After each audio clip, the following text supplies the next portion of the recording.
Hello and welcome. In this lab session, we will discuss about how could you analyze and visualize your 3D structure of protein.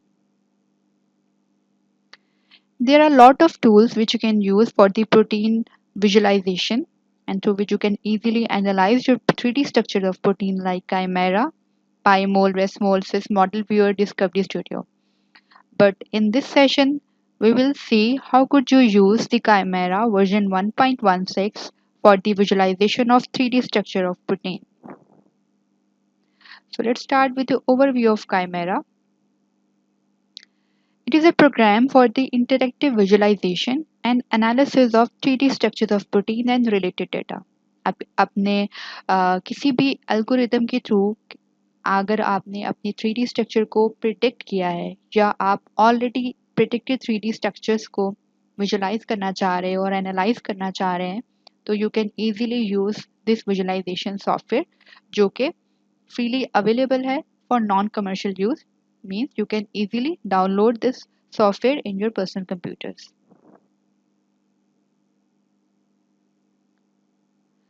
So now the first question is कि आप Chimera software को किस तरीके से अपने personal PC में download कर सकते हैं. So for that you just have to go to the Google. आप just Google पे जाएं and write over there Chimera 1.16. जब आप Chimera 1.16 पे लिखेंगे तो इस तरह का पेज अपेयर होगा. You just have to click on download UCSF Chimera. आप इस पे क्लिक करें और ये पेज अपेयर होगा. जब ये पेज अपेयर हो जाएगा तो आपके पास यहाँ पे डिफरेंट ऑप्शन नज़र आ रही हैं. Like if you have Microsoft Windows, अगर आपके पास विंडोज़ है तो it must be of 64 bit. तो वो 64 बिट की होनी चाहिए. इस यहाँ से आप इस Chimera के सेटअप को डाउनलोड कर सकते हैं अपने पर्सनल कंप्यूटर्स पे. और ये आप यहाँ पे आपको इंस्ट्रक्शंस और डॉक्यूमेंटेशन मिल जाएगी कि किस तरीके से आपने अपने सॉफ्टवेयर को आफ्टर डाउनलोडिंग दिस सेटअप, जब आप इस सेटअप को डाउनलोड कर लेंगे तो किस तरीके से आप इस को मज़ीद अपने पर्सनल कंप्यूटर्स पे इंस्टॉल कर सकते हैं. आपके पास विंडोज़ जो है जैसे कि यहाँ पे मेंशन है कि विंडोज़ 7 और उससे लेटर होनी चाहिए. इन द सेम वे आपको if you have a MacBook, अगर आपके पास मैकबुक है तो उसके लिए सेटअप आपको ये यूज़ करना पड़ेगा. और मैकबुक की क्या क्या स्पेसिफिकेशंस होनी चाहिए और उसके क्या इंस्ट्रक्शंस हैं वो आपको यहाँ से मिल जाएगी. तो इन दिस वे आप बहुत इजीली Chimera को अपने पर्सनल कंप्यूटर्स पे इजीली इंस्टॉल कर सकते हैं. नाउ द क्वेश्चन इज कि हमने अब पर्सनल कंप्यूटर्स पे अपने Chimera को इंस्टॉल कर लिया तो नंबर वन चीज़ जो हमारे माइंड में आती है कि किस तरीके से हम अपनी प्रोटीन के स्ट्रक्चर को वहाँ पे ओपन कर सकते हैं या फिर अगर हमारे पास हमारे already three D predictive structures के डेटाबेसेस है लाइक पीडीबी, तो वहाँ से हम अपने स्ट्रक्चर को किस तरीके से फेच कर सकते हैं. तो this is the main interface of Chimera. जब अपने सॉफ्टवेयर को खोलेंगे तो आपको यहाँ पे मेन इंटरफेस नजर आएगा. अब आपने पीडीबी से जाके अपने 3D स्ट्रक्चर को फेच करना है तो उसके लिए आपको सबसे पहले पीडीबी पे आपने अपने पिछले लैब सेशंस में देखा होगा जब आप पीडीबी के बारे में पढ़ रहे होंगे कि हमारे पास प्रोटीन्स के जब 3D डिफरेंट स्ट्रक्चर्स होती है तो उनके डिफरेंट हमारे पास आईडी होती है, पीडीबी आईडीज होती है. तो you must have to know. आप पीडीबी आईडी को देखें, उसको राइट डाउन कर लें अपने पास. आपने जाना है फाइल पे. फाइल के बाद आप जाएं फेच आईडी पे. जब आप फेच आईडी पे जाएंगे तो आपको इस तरह का एक लेआउट नज़र आएगा. यहाँ पे आपने पीडीबी पे क्लिक करना है और यहाँ पे आपने अपनी उस प्रोटीन आईडी को, प्रोटीन की पीडीबी आईडी को लिखना है. जब आप उसकी प्रोटीन आईडी पीडीबी आईडी को यहाँ पे लिख लेंगे you just have to click on fetch. उसके बाद आपने फेच पे क्लिक करना है एंड आफ्टर दैट आप ये देखेंगे कि इस तरीके से जो आपका 3D स्ट्रक्चर है जिसका विजुलाइज करना चाह रहे हैं वो Chimera में इजीली फेच हो जाएगा और आप उसको विजुलाइज कर सकते हैं. नाउ द क्वेश्चन इज कि प्रोटीन स्ट्रक्चर हमारे पास एक बड़ा कॉम्प्लेक्स किस्म का स्ट्रक्चर होता है. हमारे पास उसमें डिफरेंट चेन्स होती हैं, हमारे पास उसमें डिफरेंट नॉन स्टैंडर्ड रेजिड्यूज भी होते हैं, वाटर मॉलिक्यूल्स होते हैं, हमारे पास उसमें लिगेंड्स अटैच होते हैं. तो depend on your problem statement और आपका जो भी रिसर्च क्वेश्चन है, आप कौन सी प्रोटीन के चेन को यूज़ करना चाह रहे हैं, क्या आप उस प्रोटीन को किस तरीके से प्योरीफाई करेंगे, ये हम देखेंगे. लेट जस्ट से कि हमने for a time being as an example HDAC1 protein की 4BKX स्ट्रक्चर को उठाया और उसमें से हम चेन इसमें से एक चेन को यूज़ करना चाह रहे हैं फर्दर और एक चेन को हम डिलीट करना चाह रहे हैं। तो किसी भी प्रोटीन के में से हम किसी एक चेन को कैसे सेलेक्ट करेंगे और किसी एक चेन को कैसे डिलीट करेंगे? उसके लिए you just have to go to the select option. आप सेलेक्ट ऑप्शन पे जाएंगे, इस तरह का लेआउट आएगा। आपने चेन पे जाना है और आपने चेन बी पे को सेलेक्ट करना है। जिस चेन को आप डिलीट करना चाह रहे हैं आप उस चेन को सेलेक्ट करेंगे एंड आफ्टर दैट इस तरीके से इस प्रोटीन स्ट्रक्चर्स में से जो चेन बी है, जैसा कि आप देख रहे हैं कि कितना कॉम्प्लेक्स स्ट्रक्चर है और किस तरीके से चेन बी और चेन ए एक दूसरे से अटैच्ड है। आपने चेन बी को सेलेक्ट कर लिया कि आप इस चेन को डिलीट करना चाह रहे हैं। फॉर डिलीशन आप एक्शंस पे जाएं। जब आप एक्शंस पे जाएंगे तो आपके पास इस तरह की ड्रॉप लिस्ट आएगी। ड्रॉप लिस्ट में से आपने एटम्स एंड बॉन्ड्स को क्लिक करना है। क्लिक करने के बाद आप आ जाएंगे डिलीट पे।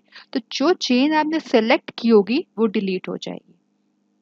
तो आपके पास जो चेन ए है वो इस तरह से आ जाएगी कि आपने सेलेक्ट पे गए, सेलेक्ट पे जाके आपने चेन बी को सेलेक्ट किया क्योंकि हम चेन बी को डिलीट करना चाह रहे थे। देन अगेन आप एक्शंस एंड बॉन्ड्स पे आए और आपने इस चेन को डिलीट कर लिया। तो इन दिस वे आप किसी भी प्रोटीन के स्ट्रक्चर में से किसी भी अपनी आपको वो वाली चेन जो आपको रिक्वायर्ड नहीं है आप उसको डिलीट कर सकते हैं। नाउ आप किस तरीके से अपने प्रोटीन स्ट्रक्चर्स में से नॉन स्ट्रैंडेड रेजिड्यूज को, वाटर मॉलिक्यूल्स को या अगर आप लिगेंड्स को भी डिलीट करना चाहते हैं तो वो आप किस तरीके से उनको सेलेक्ट कर सकते हैं या उनको अपनी प्रोटीन्स में से डिलीट कर सकते हैं। सो फॉर दैट आप you have to go to the option select. आप सेलेक्ट पे जाएं। सेलेक्ट के बाद आप रेजिड्यूज को सेलेक्ट करें। जब आप रेजिड्यूज को सेलेक्ट करेंगे तो इस तरह की ड्रॉप लिस्ट आपके पास आ जाएगी। अब आप इस ड्रॉप लिस्ट में जब आप देखेंगे तो आपके पास वो सारी की सारी इंफॉर्मेशन आ रही है कि आपके पास कौन कौन सी ऐसे रेजिड्यूज है जो कि नॉन स्टैंडर्ड में आ रहे हैं और कौन कौन से अमाइनो एसिड रेजिड्यूज ऐसे हैं जो स्टैंडर्ड में आ रहे हैं। तो यहाँ पे इजीली किसी भी एक को सेलेक्ट जब आप करेंगे तो वो इस प्रोटीन स्ट्रक्चर पे वो चीज़ सेलेक्ट हो जाएगी। तो अभी हम ये देखना चाह रहे हैं कि अगर हम इनमें से किसी भी एक को डिलीट करना चाहें या अगर आप ये चाह रहे हैं कि आपकी प्रोटीन इस तरह से प्योरीफाई हो जाए कि जितने भी इसमें से नॉन स्टैंडर्ड रेजिड्यूज हैं वो डिलीट हो जाए। तो लास्ट में हमने देखा कि किस तरीके से हम चेन को सेलेक्ट करके डिलीट कर सकते हैं। जस्ट लाइक दैट आप रेजिड्यूज के ऑप्शन पे गए हैं और आपने इसमें से जिसको भी आप डिलीट करना चाहते हैं आप उसको सेलेक्ट करें and then again as we discuss previously या आप एक्शंस पे जाएं। एक्शंस पे जाने के बाद आप एटम्स एंड बॉन्ड्स पे जाएं और उसको डिलीट करें। तो वन बाय वन आप इसको सेलेक्ट करके आप प्रोटीन स्ट्रक्चर्स में से उसकी सिलेक्शन कर सकते हैं और उन नॉन स्टैंडर्ड रेजिड्यूज को डिलीट कर सकते हैं।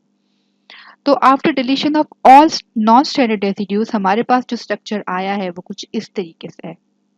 ये हमारे पास जो हमारा 4PKX PDB का स्ट्रक्चर था उसकी चेन ए है और इसमें से हमने अपने तमाम नॉन स्टैंडर्ड रेजिड्यूज को रिमूव कर दिया है। अब आप चाह रहे हैं कि बैकग्राउंड कलर कुछ ब्लैक अच्छा नहीं लग रहा, आप अपने बैकग्राउंड को कुछ अपनी मर्जी से उसको कुछ विजुअली बेहतर बनाने के लिए आप उसको कलर देना चाह रहे हैं, या प्रोटीन के स्ट्रक्चर को अगर एक इसमें फीचर होता है कि आप इसकी प्रोटीन्स के स्ट्रक्चर की सरफेस को किस तरीके से शो कर सकते हैं। तो अब अभी हम आगे देखेंगे कि किस तरीके से आप प्रोटीन की सरफेस को शो कर सकते हैं या उसको हाइड कर सकते हैं या उसको कितनी डिफरेंट फॉर्म्स में ला सकते हैं और किस तरीके से जो है आप इसके बैकग्राउंड को काइमेरा का जो आपको इंटरफेस नज़र आ रहा है जो कि अभी तक हमें ब्लैक में नज़र आ रहा था, आप इसको डिफरेंट कलर्स में किस तरीके से लेके आ सकते हैं इसको विजुअली बेहतर बनाने के लिए। तो फॉर डैट आपने क्या करना है, आपने अगेन जाना है एक्शंस पे। एक्शंस पे आपको कलर्स की ऑप्शन नज़र आएगी, आप कलर्स पे आ जाएं। अब कलर्स में आपको अगर आप इस पे क्लिक करेंगे तो ये पूरा का पूरा along with your protein structure ये चेंज हो जाएगा, बट हमें अभी ऐसा नहीं चाहिए। हम अभी सिर्फ और सिर्फ अपने ये बैकग्राउंड को जो कि आपको ब्लैक सी स्क्रीन नज़र आ रही है ना, हमने यहाँ पे इसको क्लिक करना है। तो उसके लिए आपको जाना पड़ेगा ऑल ऑप्शंस पे। जब आप ऑल ऑप्शंस पे जाएंगे तो इस तरह की आपको कुछ ऑप्शंस नज़र आएंगे। वन बाय वन आपने क्या करना है कि अब जैसे कि आपको यहाँ पे नज़र आ रहा है, आपको पता है कि हमारे पास इसमें डेफिनेटली एटम्स एंड बॉन्ड्स भी हैं, रिबन्स भी हैं। अगर आपने सरफेस शो की हुई है जो कि अभी हम अपने नेक्स्ट स्लाइड पे देखेंगे कि किस तरीके से सरफेस को शो करना है, तो आप उसके भी कलर को चेंज कर सकते हैं। आपने एटम्स को शो करवाया हुआ है, बॉन्ड्स को शो करवाया हुआ है, तो आप हर किसी के कलर्स को चेंज कर सकते हैं। यहाँ पे आप बैकग्राउंड पे आएंगे, जब आप बैकग्राउंड पे आएंगे और जब आप मोर पे आएंगे तो आपके पास सबसे पहले ये एक विंडो बनेगी। जब आप इस विंडो पे आएंगे और आपने इस पे सेलेक्ट करना है तो सॉलिड सेलेक्ट हो जाएगा। जब आप सॉलिड को सेलेक्ट करेंगे तो आपके पास ये विंडो आएगी। यहाँ पे आप देख रहे हैं कि जब आप इन बार्स पे अपना कर्सर्स रखेंगे तो ये बार्स इजीली मूव करती हैं। जैसे जैसे ये आगे पीछे मूव करेंगे, ये बैकग्राउंड पे जो आपको ये अपने प्रोटीन स्ट्रक्चर नजर आ रहा है, इसका कलर चेंज होता रहेगा। अब मुझे थोड़ा सा व्हाइटिश कलर चाहिए था, तो मैंने इनको इस तरह से सेट किया कि मेरे पास जो है मेरा बैकग्राउंड थोड़ा क्रीम और वाइट कलर में आ जाए। तो जब मेरा डिजाइड कलर के सेट हो गया तो मैंने फिर इसको जाके सेव किया, और इस तरीके से आपको नजर आना शुरू हो जाएगा, जैसे कि आपको बैकेट पे अपना नजर आ रहा है कि आपका ब्लैक से कलर जो आपका बैकग्राउंड है वो चेंज हो गया। नेक्स्ट में अगर आप देखना चाह रहे हैं कि किस तरीके से हमारी प्रोटीन की सरफेस शो हो, अगेन आप एक्शंस पे जाएंगे, एक्शंस पे आप सरफेस पे जाएंगे। जैसे ही आपने अपनी सरफेस शो करवाई, आपका प्रोटीन कुछ इस तरह से दिखेगा। अगेन अगर आप हाइट पे जाएंगे तो आपका बिल्कुल कार्टूनिक फॉर्म में, जैसे पिछला आपको अपना 3D स्ट्रक्चर नजर आता रहा है, इस तरह से वो शो होगा। अगेन आप चाह रहे हैं कि अगर हम अपनी सरफेस को इस मैश फॉर्मेट में लेके आए तो ये विजुअली कैसा दिखेगा, तो आपने जस्ट इस पे क्लिक करना है। आपने मैश पे जब क्लिक किया तो आपका प्रोटीन की सरफेस कुछ इस तरह से नजर आएगी। अगेन अगर आप इसको डॉट फॉर्म में लेके आना चाह रहे हैं तो आपने डॉट को सिलेक्ट करना है। जब आप जैसे ही आप डॉट को सिलेक्ट करेंगे तो आपका जो प्रोटीन की सरफेस है वो कुछ इस तरीके से विजुअलाइज करेगी। ट्रांसपेरेंसी पे जाके आप इसकी थोड़ी सी ट्रांसपेरेंसी को भी चेंज कर सकते हैं। So there are lot of options जिसको आप वन बाय वन एक्सप्लोर कर सकते हैं। देन अगेन आप चाह रही हैं कि हमारी प्रोटीन में हेलिक्सेस होते हैं, बीटा स्ट्रैंड्स होते हैं, कॉइल्स होते हैं, तो आप इसको डिफरेंट कलर्स में शो करना चाह रहे हैं। तो उसके लिए अगेन आप सेलेक्ट पे जाएं। सेलेक्ट करने के लिए सबसे पहले आपको सेकेंडरी स्ट्रक्चर पे जाना पड़ेगा। जब सेकेंडरी स्ट्रक्चर पे जाएंगे तो आप सबसे पहले कॉइल्स को सेलेक्ट करेंगे। आप हेलिक्सेस आपको शो हो रही हैं, स्ट्रैंड्स शो हो रही हैं। आपने कॉइल्स को जब सेलेक्ट करेंगे तो इसमें जितने भी कॉइल्स होंगे वो सेलेक्ट होंगे। आप देन जैसे हमने प्रीवियसली डिस्कस किया कि किस तरह से एक्शंस पे जाके, कलर्स पे जाके आप किसी भी एक कलर को चेंज कर सकते हैं। तो यहाँ से आपने अपने कॉइल्स, हेलिक्स और स्ट्रैंड को सबसे पहले सेलेक्ट करना है। फिर आप अगेन एक्शंस पे जाएं, और एक्शंस पे हमारे पास जो कलर्स की ऑप्शन है उस पे जाके आप अपने हेलिक्स, स्ट्रैंड्स एंड कॉइल्स के स्ट्रक्चर्स को चेंज कर सकते हैं। जस्ट लाइक दैट के I have selected the yellow colour for coils and beta strands के लिए मैंने पर्पलिश पिंक कलर को चूज किया है, एंड हेलिक्स के लिए हमने ब्लू कलर चूज किया है।